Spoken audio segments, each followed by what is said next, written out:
Hello guys, എല്ലാവരും ചോദിക്കുന്നുണ്ട് video നിർത്തിയില്ല ഗൈസ്. അമ്മ വീട് വരെ പോയാലോ? ഇതാണ് അമ്മ വീട്ടിലേക്ക് വന്ന ഔട്ട്ഫിറ്റ്. ഓക്കെ, ഇതാണ് എൻ്റെ സ്വർഗ്ഗലോകം. ഞാൻ ജനിച്ചതും വളർന്നതും ഒക്കെ ഇവിടെ, എൻ്റെ അനിയത്തിയും കസിൻസും എല്ലാം. ഇതെനിക്കൊരു എന്തോ വികാരമാണ് ഗൈസ്, വികാരം. ദേ ഈ കാണുന്ന പശുക്കൂട്ടിലായിരുന്നു ഞങ്ങൾ പണ്ട് എപ്പോഴും കളിച്ചുകൊണ്ടിരുന്നത്.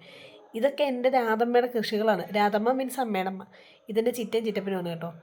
ഇവിടെ രാധമ്മയ്ക്ക് ധാരാളം ചെടികളുണ്ട്. ബോഗൻവില്ലയൊക്കെ കണ്ടു കഴിഞ്ഞാൽ കൊതിയാവും. ഇതുപോലൊക്കെ നടാനായിട്ട് ആരെ കൊണ്ട് പറ്റും? കുറേ ചെടികളുണ്ട്. രാധമ്മ എല്ലാം ഭയങ്കര ഭംഗിക്ക് അടുക്കി വെക്കുന്നതാണ്. കുറച്ച് വൃത്തിക്കാരിയാണ് കേട്ടോ. ഭയങ്കര വൃത്തി, ഭയങ്കര വൃത്തി. അതെൻ്റെ അമ്മയ്ക്ക് ലക്ഷം കിട്ടിയിട്ടില്ല, ഇല്ലായികയില്ല. ഇതാണ് രാധമ്മയുടെ കൃഷികൾ. എല്ലാം ഭയങ്കര ഭംഗിക്ക് അടുക്കി വെക്കുന്നത് കണ്ടില്ലേ? ഭിത്തിയിലൊക്കെ ആണ്ട് തറച്ച് വെച്ചേക്കുക അല്ല. എന്ത് രസമായിട്ട് വെക്കണേന്നറിയോ?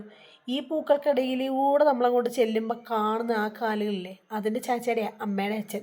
ചാച്ചയ്ക്ക് ഏറ്റവും ഇഷ്ടം തന്നെയാണ്. എനിക്കും ചാച്ച വലിയ ഇഷ്ടമാണ്. അതുപോലെ തന്നെ രാധമ്മയുടെ കൃഷികളാണ് പിന്നെയും കാണുന്നത്. കൃഷികൾ മാത്രമോ, റംബൂട്ടാനൊക്കെ ഇങ്ങനെ അടുക്കി വെച്ചേക്കുക. ഈ കാണിക്കുന്നതാണ് എൻ്റെ 2 കസിൻസ്. രാധമ്മയുടെ പിറന്നാളായതുകൊണ്ട് ചോറും ചിക്കൻ കറിയും കൂട്ടി അടിക്കുന്ന ഭാഗമാണ് കേട്ടോ ഇത്. രാധമ്മയുടെ പിറന്നാളായിക്കൊണ്ട് നമ്മുടെ ചിറ്റയും ചിറ്റപ്പനും അമ്മായി അമ്മാവനും എല്ലാവരും വീട്ടിൽ നിന്നിട്ടുണ്ടായിരുന്നു. ഇനിയാണ് കഥയിലെ നായിക. അവിടെ ഇരിക്കുന്നുണ്ടല്ലേ, അത് രാധമ്മ.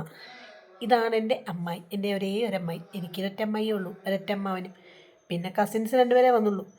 നമ്മൾ അവിടെ നിന്ന് ഇറങ്ങി സാധനമൊക്കെ മേടിച്ചുകൊണ്ട് ഇത് താഴേക്കൊന്നു പിന്നെയും കൃഷി. എവിടെ നോക്കിയാലും വൃത്തിയാണ് കേസ്. അപ്പോൾ ഇന്നത്തെ ഇവിടെ ഇത്രയേ ഉള്ളൂ. ശുഭദിനം.